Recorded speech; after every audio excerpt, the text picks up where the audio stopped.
Deeper more observation and studies, the more apparent it becomes that Ahmadiyah contribution to Indonesia has often been overlooked or minimized or relegated to obscurity.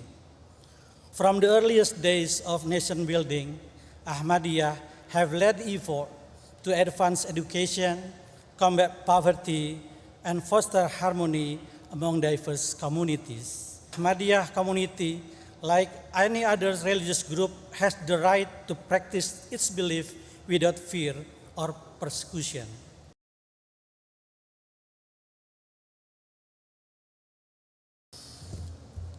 Bismillahirrahmanirrahim. Assalamualaikum warahmatullahi wabarakatuh. It is both a privilege and an honor to address you today in this prestigious gathering, the Jalsah Salanah, where we all celebrate not only unity but also enduring contribution of the Ahmadiyya community to the world. As an academic and researcher on religious studies, I have developed close ties with Indonesian Ahmadi community over the years. The deeper my observation and studies, the more apparent it becomes that Ahmadiyah contribution to Indonesia has often been overlooked or minimized or relegated to obscurity.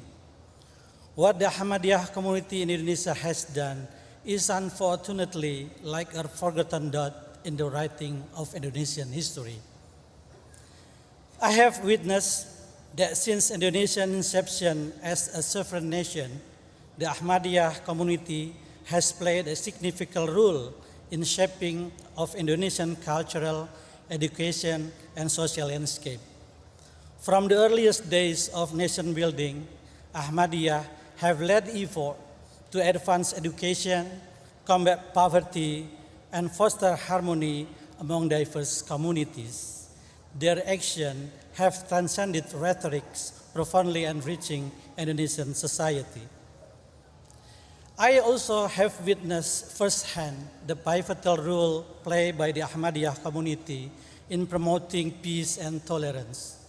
In embodying Islamic teaching, Ahmadi Muslims have been stout advocates for interfaith dialogues and harmony, contributing significantly to Indonesian pluralistic identity.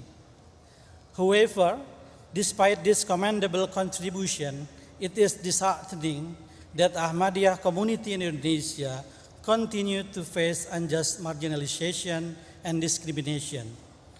Although in the last few years the condition is gradually improved, it is very clear that for decades they have been unfairly stigmatized and persecuted under the guise of religious orthodoxy.